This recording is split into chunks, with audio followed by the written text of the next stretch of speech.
തന്റെ ടീച്ചറുടെ ഒരു കത്തുമായാണ് ആ ബാലൻ അന്ന് തന്റെ അമ്മയുടെ അടുത്തെത്തിയത്. കത്ത് വാങ്ങി വായിച്ച അമ്മയുടെ കണ്ണുകൾ നിറഞ്ഞൊഴുകുന്നത് ആ മകൻ ശ്രദ്ധിച്ചു. എന്താണ് അമ്മേ കത്തിൽ? അവൻ ജിജ്ഞാസയോടെ ചോദിച്ചു. കണ്ണു തുടച്ചുകൊണ്ട് അമ്മ പറഞ്ഞു, എന്റെ മോൻ വളരെ ബുദ്ധിശാലിയാണെന്നും അതിനാൽ ഇതിനേക്കാൾ മികച്ച സ്കൂളിൽ മോനെ ചേർക്കണമെന്നും അതിലൂടെ മോന് ഭാവിയിൽ ഉന്നതിയിലെത്താൻ പറ്റും എന്നുമാണ് ടീച്ചർ എഴുതിയിരിക്കുന്നത്. ഈ പ്രദേശത്തെ ഏറ്റവും മികച്ച സ്കൂൾ കണ്ടെത്തുന്നതുവരെ മോൻ എന്റെ അടുത്ത് നിന്ന് പഠിച്ചാൽ മതി. അമ്മ മകനെ ചേർത്ത് നിർത്തി പറഞ്ഞു. ആ മകൻ അത്യധികം സന്തോഷിച്ചു. പരീക്ഷണങ്ങളിലാണ് തന്റെ മകന് താല്പര്യമെന്ന് കണ്ട അമ്മ തന്റെ തുച്ഛമായ വരുമാനം ഉപയോഗിച്ച് അവന് വേണ്ടി ഒരു പരീക്ഷണശാല ഒരുക്കി കൊടുത്തു. ഭാവിയിൽ അവൻ ലോകമറിയപ്പെടുന്ന ശാസ്ത്രജ്ഞനുമായി തീർന്നു.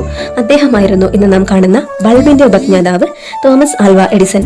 പിൽക്കാലത്ത് തന്റെ അമ്മയുടെ മരണശേഷം അവരുടെ റൂം വൃത്തിയാക്കുന്നതിനിടെ പണ്ട് ടീച്ചർ എഴുതിയ അതേ എഴുത്ത് എഡിസന്റെ ശ്രദ്ധയിൽപ്പെട്ടു. അത് വായിച്ചതും എഡിസന്റെ കണ്ണുകൾ ഈറനണിഞ്ഞു. എഴുത്ത് ഇപ്രകാരമായിരുന്നു: നിങ്ങളുടെ മകൻ ബുദ്ധിശക്തിയിൽ വളരെ പിന്നിലാണ്.